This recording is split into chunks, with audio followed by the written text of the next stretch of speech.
नमस्कार, आप देख रहे हैं के न्यूज नेशनल और मैं हूं आपके साथ में शोभित पाठक। तो रुक करते हैं महत्वपूर्ण सुर्खियों पर। जमीयत की बैठक में ज्ञानव्यापी मस्जिद और मथुरा ईदगाह पर प्रस्ताव पास, कहा गड़े मुर्दे उखाड़ने से बचें। प्रधानमंत्री मोदी बोले केदारनाथ में गंदगी फैला रहे हैं कुछ लोग, तीर्थ सेवा का बताया महत्व। नेपाल में जोमसोम जा रहा यात्री विमान लापता, 4 भारतीयों समेत कुल 22 लोग सवार थे। यूपी में 11 आईपीएस अफसरों के तबादले, बुलंदशहर व देवरिया सहित 7 जिलों के कप्तान भी बदले। और आजम खां की बिगड़ी तबीयत, दिल्ली के सर गंगा राम अस्पताल में भर्ती, सांस लेने में हो रही है दिक्कत। जमीयत उलमा ए हिंद की बैठक में प्राचीन इबादत गाहों पर बार बार विवाद खड़ा करके देश में अमन व शांति को खराब करने वाली शक्तियों और उनको समर्थन देने वाले राजनीतिक दलों के रवैये से अपनी गहरी नाराजगी व नापसंद को जाहिर करती है। बनारस की ज्ञानव्यापी मस्जिद, मथुरा की ऐतिहासिक ईदगाह और दीन मस्जिदों के खिलाफ इस समय ऐसे अभियान जारी हैं जिससे देश में अमन शांति और उसकी गरिमा और अखंडता को नुकसान पहुंचा है। वहीं जमीयत उलमा ए हिंद के सम्मेलन में ज्ञानव्यापी मस्जिद और मथुरा ईदगाह के संबंध में प्रस्ताव पास हुआ। इन विवादों को उठाकर सांप्रदायिक टकराव और बहुसंख्यक समुदाय के वर्चस्व की नकारात्मक राजनीति के लिए अवसर निकाले जा रहे हैं। हालांकि यह स्पष्ट है कि पुराने विवादों को जीवित रखने और इतिहास की कथित ज्यादतियों और गलतियों को सुधारने के नाम पर चलाए जाने वाले आंदोलनों से देश का कोई भी फायदा नहीं होगा। खेद है कि इस संबंध में बनारस और मथुरा की निचली अदालतों के आदेशों से विभाजनकारी राजनीतियों को मदद मिली है और पूजा स्थल एक्ट 1991 की स्पष्ट जो है अवहेलना हुई है, जिसके तहत संसद से यह तय हो चुका है कि 15 अगस्त 1947 को जिस इबादतगाह की जो हैसियत थी वह उसी तरह बरकरार होगी। और इन जो सम्मेलन में आगे का जिक्र किया गया कि निचली अदालतों ने बाबरी मस्जिद के संबंध में सर्वोच्च न्यायालय के फैसले की भी अनदेखी की थी। प्रधानमंत्री मोदी ने मन की बात कार्यक्रम को संबोधित किया, जिसमें उन्होंने कहा कि हाल ही में देश ने एक ऐसी उपलब्धि हासिल की है जो हम सभी को प्रेरित करती है। आप लोग क्रिकेट के मैदान पर किसी बैट्समैन की सेंचुरी सुनकर खुश होते होंगे, लेकिन भारत ने एक और मैदान में सेंचुरी लगाई है। इस महीने 5 तारीख को देश में यूनिकॉर्न की संख्या जो है वो 100 के आंकड़े तक पहुंच चुकी है। एक यूनिकॉर्न यानी कम से कम 7,500 करोड़ का स्टार्टअप होता है। इन यूनिकॉर्न्स का कुल वैल्यूएशन 25 लाख करोड़ रुपए से भी ज्यादा है। ये बात हर भारतीय के लिए गर्व करने की बात है। प्रधानमंत्री मोदी ने कहा कि इंडियन यूनिकॉर्न्स का annual growth rate USA, UK और अन्य कई देशों से भी ज्यादा है। जानकारों का यह भी कहना है कि आने वाले समय में इसमें तेजी से जो है उछाल देखने को मिलेगा। हमारे यूनिकॉर्न्स अलग अलग क्षेत्रों के स्टार्टअप की दुनिया न्यू इंडिया की स्पिरिट को बढ़ा रही है और देश में लगातार स्टार्टअप की संख्या भी बढ़ रही है। इस दौरान प्रधानमंत्री मोदी ने कई ऐसे लोगों का जिक्र किया जिन्होंने खुद का स्टार्टअप शुरू किया और रोजगार पैदा करने का काम किया। इसके अलावा उन्होंने कहा कि हमारे लिए बहुत खुशी की बात है कि स्टार्टअप्स के लिए भारत में आज पूरा सपोर्ट सिस्टम तैयार हो रहा है। आने वाले समय में हमें भारत के स्टार्टअप वर्ल्ड की नई उड़ान देखने को मिलेगी। प्रधानमंत्री मोदी ने कहा कि हमारी पहचान अलग अलग भाषा और खान पान है, हमें ये विविधता राष्ट्र के रूप में एकजुट रखती है। इस दौरान उन्होंने मूल रूप से उत्तराखंड के जोशी मठ की कल्पना का जिक्र किया। प्रधानमंत्री मोदी ने कहा कि कल्पना आज अपनी मेहनत से हम सबके लिए एक उदाहरण बन गई। वो पहले टीबी से पीड़ित रही और तीसरी कक्षा में उनकी आंखों की रोशनी भी चली गई। कल्पना ने हाल ही में कर्नाटक में अपनी 10वीं की परीक्षा पास की है। हैरानी इस बात की है कि उन्होंने 3 महीने में कन्नड़ भाषा सीखी और 92 अंक प्राप्त किए। भारत के पड़ोसी देश नेपाल से बड़ी खबर आई है। नेपाल में एक यात्री विमान लापता हो गया। इस विमान में चालक दल, चालक और 4 भारतीयों और 3 जापानी नागरिकों समेत कुल 22 यात्री सवार हैं। इस विमान ने पोखरा के जोमशोम के लिए उड़ान भरी थी और बाद में एयर ट्रैफिक कंट्रोल से इसका संपर्क टूट गया। अब खबर मिली है कि जोमशोम के पास एक इलाके में आग की लपटें भी दिखाई दी हैं। वहीं जोमशोम एयरपोर्ट अथॉरिटी को जोर के धमाके की आवाज भी सुनाई दी है। सेना और प्राइवेट हेलीकॉप्टर से उसी तरफ में जो है सर्च ऑपरेशन चलाया जा रहा है। अधिकारियों ने बताया कि पिछले करीब आधे घंटे से विमान का एटीसी से कोई भी संपर्क नहीं हो पाया। सुबह 10:35 तक एटीसी से विमान का संपर्क बना हुआ था। फिलहाल विमान के बारे में पता लगाने के लिए हेलीकॉप्टर को भेजा गया है। वहां पर मौसम खराब है, इस वजह से सर्च ऑपरेशन में भी दिक्कत आ रही है। उत्तर प्रदेश शासन ने 7 जिलों की पुलिस के कप्तान समेत 11 आईपीएस अधिकारियों के तबादले कर दिए हैं। बुलंदशहर, देवरिया, अम्बेडकर नगर, कानपुर आउटर, हमीरपुर और मैनपुरी, रायबरेली में नए पुलिस कप्तान की तैनाती की गई है। वहीं वाराणसी पुलिस कमिश्नरेट में तैनात अपर पुलिस आयुक्त अनिल कुमार सिंह को हटा दिया गया है। अनिल अगले महीने रिटायर होने वाले थे। बुलंदशहर में एसएसपी से प्रमोशन पाए संतोष कुमार सिंह को 5 महीने के बाद तैनाती दी गई। उन्हें वाराणसी से अपर पुलिस आयुक्त बनाया गया है। वाराणसी में अपर पुलिस आयुक्त अनिल कुमार सिंह का तबादला डीआईजी पीएसी लखनऊ अनुभाग के लिए कर दिया गया है। रायबरेली में एसपी श्लोक कुमार सिंह को बुलंदशहर का नया एसपी बनाया गया है। अम्बेडकर नगर के एसपी आलोक प्रियदर्शी अब रायबरेली के एसपी होंगे। कानपुर आउटर के एसपी अजीत कुमार सिन्हा को अम्बेडकर नगर का एसपी बनाया गया है। पुलिस मुख्यालय पर एसपी तेज कुमार स्वरूप नगर अब कानपुर आउटर के एसपी होंगे। एसपी से डीआईजी के पद पर प्रमोशन पा चुके श्रीपति मिश्रा का भी तबादला कर दिया गया। उन्हें पीएसी मुख्यालय पर डीआईजी के पद पर तैनाती दी गई है। समाजवादी पार्टी के विधायक और पूर्व मंत्री आजम खां को लेकर एक बड़ी खबर सामने आ रही है। शनिवार की देर रात उनकी तबीयत ज्यादा खराब हो गई, जिसके बाद उन्होंने देर रात 3 बजे उन्हें दिल्ली के सरगंगा अस्पताल में भर्ती कराया गया। बताया जा रहा है कि आजम खां को सांस लेने में दिक्कत के चलते अस्पताल में भर्ती किया गया है। सपा के वरिष्ठ नेता आजम खां के परिवार की मुश्किलें कम होने का नाम नहीं ले रही हैं। देर रात उनकी तबीयत ज्यादा खराब हो गई, जिसके बाद उन्हें दिल्ली लाया गया, जहां करीब 3 बजे उन्हें दिल्ली के सर गंगा राम अस्पताल में भर्ती कराया गया। आजम खां के बेटे और स्वार सीट से सपा विधायक अब्दुल्ला आजम अपने पिता को अस्पताल लेकर पहुंचे, जहां उनका इलाज किया जा रहा है। बताया जा रहा है कि आजम खां जेल से आने के बाद कई तरह की बीमारियों से जूझ रहे हैं। बताया जा रहा है कि आजम खां जो है उनका इलाज भी कई डॉक्टरों के द्वारा किया गया। भर्ती कराए जाने के बाद अस्पताल में आजम खां के कई चेकअप भी किए गए। उनके सीने में तकलीफ के चलते ईसीजी भी किया गया। आपको बता दें कि सपा विधायक 27 महीनों तक सीतापुर जेल में बंद रहे हैं। उन पर बीजेपी सरकार के दौरान 90 केस किए गए। वहीं बीते दिनों सुप्रीम कोर्ट ने अंतरिम जमानत मिलने पर सीतापुर जेल से वो बाहर आए थे। तो ब्रेक पर जाने से पहले रुक करते हैं महत्वपूर्ण सुर्खियों पर। जमीयत की बैठक में ज्ञानव्यापी मस्जिद और मथुरा ईदगाह पर प्रस्ताव पास, कहा गड़े मुर्दे उखाड़ने से बचें। प्रधानमंत्री मोदी बोले केदारनाथ में गंदगी फैला रहे हैं कुछ लोग, तीर्थ सेवा का बताया महत्व। नेपाल में जोमसोम जा रहा यात्री विमान लापता, 4 भारतीयों समेत कुल 22 लोग सवार थे। यूपी में 11 आईपीएस अफसरों के तबादले, बुलंदशहर व देवरिया सहित 7 जिलों के कप्तान भी बदले। और आजम खां की बिगड़ी तबीयत, दिल्ली के सर गंगा राम अस्पताल में भर्ती, सांस लेने में हो रही है दिक्कत। कामयाबी की असली पहचान तभी होती है जब उसकी बुनियाद मजबूत हो, क्योंकि जिन्हें खुद पर भरोसा हो उनकी ताकत कभी कम नहीं होती है। इसलिए भरोसा करिए सिर्फ विकी पावर प्लस टीएमटी बात पर। अब घर बनेगा स्ट्रॉन्ग, चलेगा लाइफ लॉन्ग। ब्रेक के बाद फिर स्वागत है आपका। रुक करते हैं आगे की खबरों पर।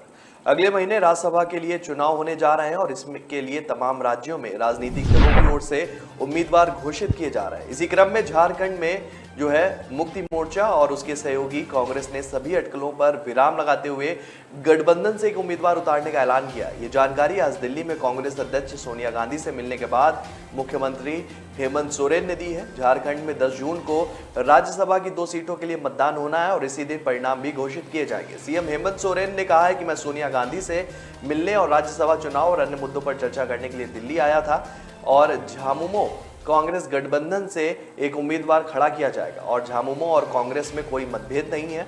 इससे पहले राज्य में सत्ताधारी गठबंधन का नेतृत्व कर रहे जेएमएम कांग्रेस में राज्यसभा चुनाव में अपना उम्मीदवार उतारने को लेकर तनाव पैदा हो गया था। कांग्रेस राज्य की 2 सीटों के लिए हो रहे चुनाव में एक सीट के लिए अपना उम्मीदवार उतारना चाहती है और इसके लिए वह जेएमएम का समर्थन चाहती है।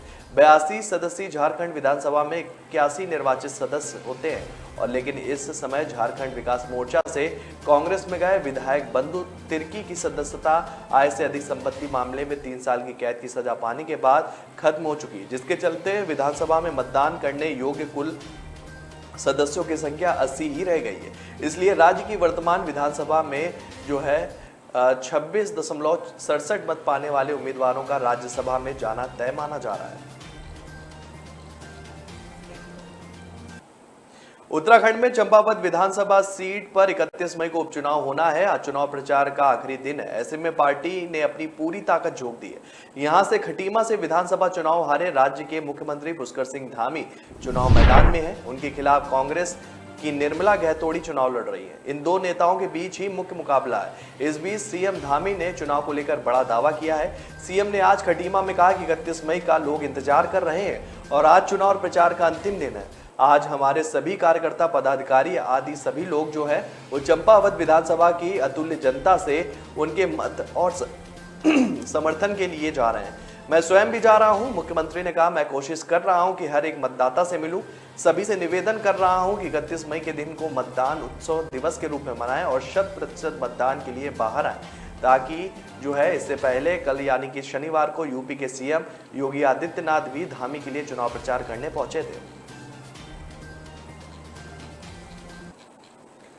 जिला कठुआ के हरियाचक में रविवार सुबह एक ड्रोन देखा गया जो कि सीमा पार से आ रहा था। जम्मू कश्मीर पुलिस ने इसे मार गिराया है। जम्मू कश्मीर पुलिस ने बताया कि ड्रोन के साथ कुछ सामान भी बंधा है, जिसकी जांच बम निरोधक विशेषज्ञ ने की। जांच में पता चला है कि ड्रोन के साथ जो है 7 मैग्नेटिक बम और 7 यूबीजीएल हथगोले बांधे हुए थे। पुलिस ने बताया कि उक्त सीमांत क्षेत्र में ड्रोन की गतिविधि देखी गई। इस पर कार्रवाई करते हुए रविवार सुबह की एक टीम ने इलाके में तलाशी अभियान चलाया। इस दौरान सीमा पार की ओर से आ रहे एक ड्रोन को पुलिस ने जो है मार गिराया। ड्रोन के साथ कुछ सामान भी बंधा था, जिसकी जांच बम निरोधक दल के विशेषज्ञ ने की। और इससे पहले 14 मई को आरएसएस पुरस के अरनिया सेक्टर में भारत पाकिस्तान अंतर्राष्ट्रीय सीमा के पास भारतीय इलाके में पाकिस्तान ड्रोन देखा गया था। सीमा चौकस बीएसएफ के जवानों ने इसे देखते ही फायरिंग शुरू कर दी थी, जिससे ड्रोन पाकिस्तान वापस लौट गया था।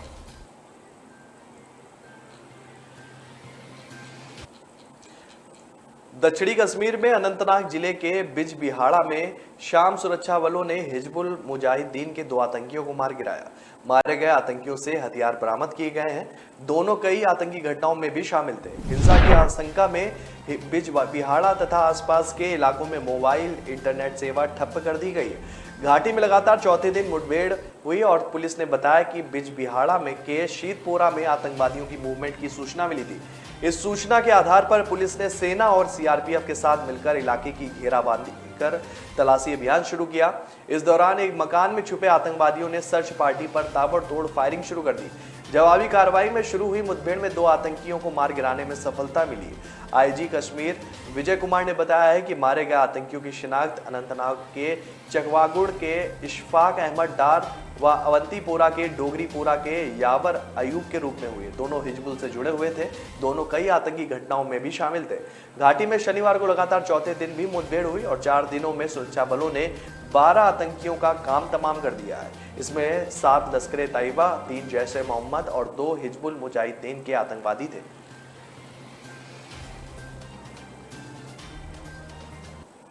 इस बार मानसून समय से पहले ही केरल पहुंच गया है। मौसम वैज्ञानिक ने बताया है कि सामान्य समय से 3 दिन पहले दक्षिण पश्चिम मानसून केरल तट पर पहुंच चुका है। आपको बता दें कि मानसून के आने से पहले केरल के अलग अलग जिलों में जमकर बारिश हो रही थी। केरल में मानसून के बाद भारी बारिश की संभावना भी है। भारत मौसम विज्ञान विभाग के महानिदेशक मृत्युंजय महापात्र ने बताया कि दक्षिण पश्चिम मानसून ने केरल में रविवार 29 मई को दस्तक दी है, जबकि सामान्य तिथि 1 जून से शुरू होती है। दक्षिण पश्चिमी मानसून को भारत की कृषि आधारित अर्थव्यवस्था की जीवन रेखा माना जाता है। मानसून विशेषज्ञों का कहना है कि असमान तरीके से मानसून 16 मई को ही अंडमान निकोबार में पहुंच गया था। चक्रवात असनी के चलते इसके तेजी से आगे बढ़ने की संभावना थी। फिलहाल मानसून के उत्तर भारत में शीघ्र सक्रिय होने पर संशय बना हुआ है। मौसम वैज्ञानिक आर.के. जीनामणि ने बताया कि मानसून के मध्य अरब सागर के अधिकांश क्षेत्र को कवर करने के लिए परिस्थितियां अनुकूल हैं। उन्होंने बताया कि मानसून की शुरुआत की सभी शर्तें पूरी होती हैं।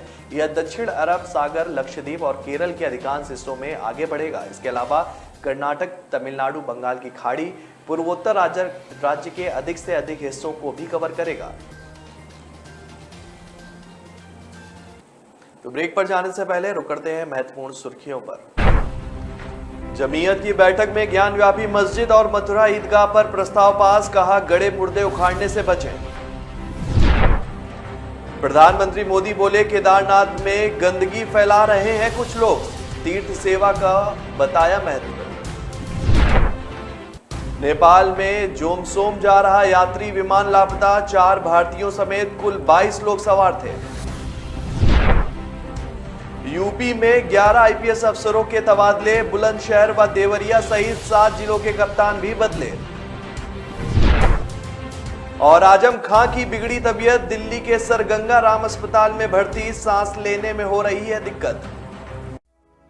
लोग मुझे कभी बहुत अच्छा समझते हैं, कभी बहुत बुरा। सेंसिटिव। भगवान जैसे है हमारे लिए। एनी टेस्ट जरूरी है क्या? जान बचाई है मेरे बेटे की। ठीक से देखा ही नहीं, सिर्फ 2 मिनट। लोगों की बातों का असर मैं अपने काम पे नहीं पड़ने देता। मैं जो करता हूं वो अपने पेशेंस के लिए करता हूं। अगर मेरे पास सिर्फ 2 मिनट है तो शायद इसलिए क्योंकि कोई और क्रिटिकल है। अगर मैं 1 से ज्यादा टेस्ट करवा रहा हूं वो इसलिए क्योंकि मेरे ट्रीटमेंट में डाउट की जगह नहीं। अगर मैं स्ट्रिक्ट या इनसेंसिटिव हूं वो इसलिए क्योंकि आपकी हेल्थ सबसे इंपॉर्टेंट है। तो लोग मुझे चाहे अच्छा समझे या बुरा, मैं उनसे कहता हूं थैंक यू, क्योंकि वो मुझे रोकते नहीं बल्कि याद दिलाते हैं कि मुझे मेरे पेशेंट्स के लिए क्या करना है।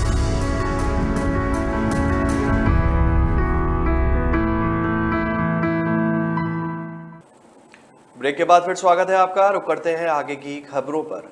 प्रधानमंत्री नरेंद्र मोदी ने मन की बात कार्यक्रम के तहत देश को संबोधित किया। यह मन की बात का 89वां एपिसोड था। कार्यक्रम में प्रधानमंत्री ने समाज से जुड़े कई मुद्दों पर अपनी राय रखी। उन्होंने देश में तेजी से विकसित हो रही स्टार्टअप इंडस्ट्री, 4 धाम यात्रा के दौरान गंदगी और योग दिवस पर मन की बात की। प्रधानमंत्री ने कहा कि देश में स्टार्टअप की संख्या लगातार बढ़ रही है। खास बात यह है कि वैश्विक महामारी के समय भी देश में स्टार्टअप की संख्या बढ़ी है। देश में यूनिकॉर्न की संख्या 100 के पार जा चुकी है। मुझे इस बात का गर्व है कि भारत में बहुत से ऐसे मेंटर्स हैं जिन्होंने स्टार्टअप को आगे बढ़ाने के लिए खुद को समर्पित कर दिया है। प्रधानमंत्री मोदी ने कहा कि स्टार्टअप की दुनिया नए भारत की ताकत को दिखा रही है।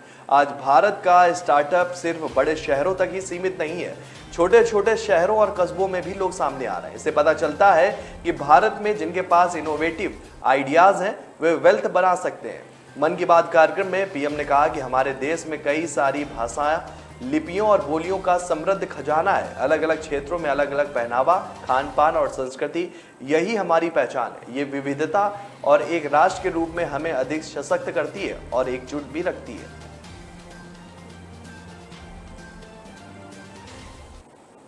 मुख्यमंत्री योगी आदित्यनाथ ने भाजपा कार्य समिति की बैठक में प्रधानमंत्री नरेंद्र मोदी को प्रधानमंत्री के रूप में 8 वर्ष का कार्यकाल पूरा करने पर बधाई दी है।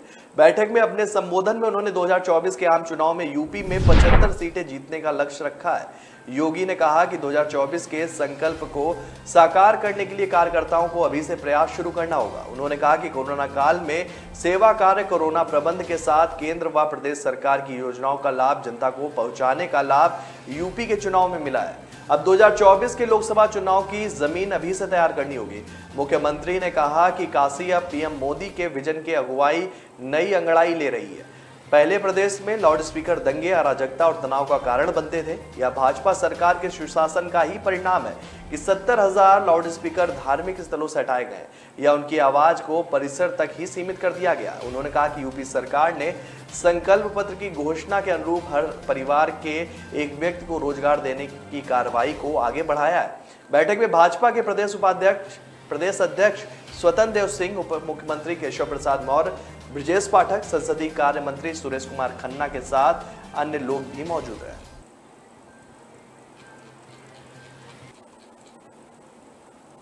सोमवती अमावस्या स्नान को लेकर हरिद्वार में जीआरपी व आरपीएफ ने डॉग स्क्वाड व बम निरोधक दस्ते के साथ रेलवे स्टेशन की चेकिंग अभियान चलाया।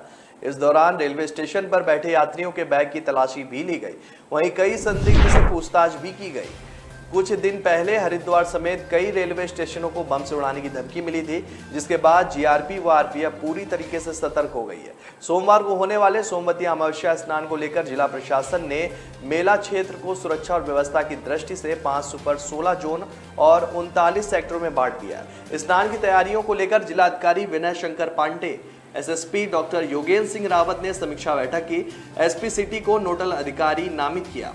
स्नान पर्व की ड्यूटी पर तैनात पुलिस कर्मियों को सतर्कता से ड्यूटी करने के निर्देश दिए गए हैं। यातायात प्लान को प्रभावी ढंग से लागू करने के भी निर्देश दिए गए हैं। ऋषिकुल आयुर्वेदिक कॉलेज के सभागार में आयोजित बैठक में डीएम विनय शंकर पांडे और एसएसपी योगेंद्र सिंह ने कहा कि स्नान पर श्रद्धालुओं की भीड़ उमड़ने की संभावना है और गंगा सभा अभिसूचना इकाई एवं अन्य स्रोतों से प्राप्त सूचनाओं के अनुसार लाखों श्रद्धालु आ सकते हैं। हिमाचल प्रदेश की राजधानी शिमला में 31 मई को प्रधानमंत्री नरेंद्र मोदी रिज मैदान में सवा घंटे रुकेंगे। इस दौरान वह केंद्रीय योजनाओं के लाभार्थियों से वर्चुअल संवाद भी करेंगे। केंद्र में मोदी सरकार के 8 साल पूरे होने पर कार्यक्रम का आयोजन किया जा रहा है और इस दौरान वह देश के सभी राज्यों के मुख्यमंत्री से भी संवाद करेंगे। उनका 11 बजे शिमला पहुंचने और 12:15 बजे वापस जाने का कार्यक्रम है। बताया जा रहा है कि मोदी किसान सम्मान निधि की किस्त भी यहां से जारी कर सकते हैं। सुरक्षा के मद्देनजर शिमला शहर को 4 सेक्टरों में बांटा गया है। हर सेक्टर का इंचार्ज एसपी, एसएसपी और डीएसपी स्तर के अधिकारी को बनाया गया है। प्रधानमंत्री के आने के लिए जुब्बड़हट्टी से रिज, अन्नाडेल से शिमला या छराबड़ा से शिमला प्रस्तावित रूट है। तय रूट पर जगह जगह पुलिस जवान तैनात होंगे। पुलिस ट्रैफिक प्लान में कोई भी बदलाव नहीं करेगी। शनिवार को मुख्यमंत्री जयराम ठाकुर ने रिज पर तैयार किए जा रहे मंच और अन्य तैयारियों का जायजा लिया। उन्होंने मंच तैयार करने का जिम्मा संभालने वालों को छत और ऊपर करने समेत कई निर्देश दिए। प्रधानमंत्री जिस रूट से होकर रिज तक पहुंचेंगे, स्पेशल प्रोटेक्शन गार्ड ने उस रूट का जैमर लगे वाहनों के साथ ट्रायल भी किया है। एसपीजी की टीम, सुरक्षा एजेंसियां, प्रेस इंफॉर्मेशन ब्यूरो और दूरदर्शन के अधिकारियों और सूचना एवं जनसंपर्क विभाग समेत तकनीकी अधिकारियों के साथ बैठक में मंत्रणा भी की गई। तो फिलहाल इस बुलेटिन में मेरे साथ इतना ही। आगे की खबरों के लिए बने रहिए के न्यूज नेशनल के साथ। तब तक के लिए नमस्कार। जमीयत की बैठक में ज्ञानव्यापी मस्जिद और मथुरा ईदगाह पर प्रस्ताव पास, कहा गड़े मुर्दे उखाड़ने से बचें। प्रधानमंत्री मोदी बोले केदारनाथ में गंदगी फैला रहे हैं कुछ लोग, तीर्थ सेवा का बताया महत्व। नेपाल में जोमसोम जा रहा यात्री विमान लापता, 4 भारतीयों समेत कुल 22 लोग सवार थे। यूपी में 11 आईपीएस अफसरों के तबादले, बुलंदशहर व देवरिया सहित 7 जिलों के कप्तान भी बदले। और आजम खां की बिगड़ी तबीयत, दिल्ली के सर गंगा राम अस्पताल में भर्ती, सांस लेने में हो रही है दिक्कत।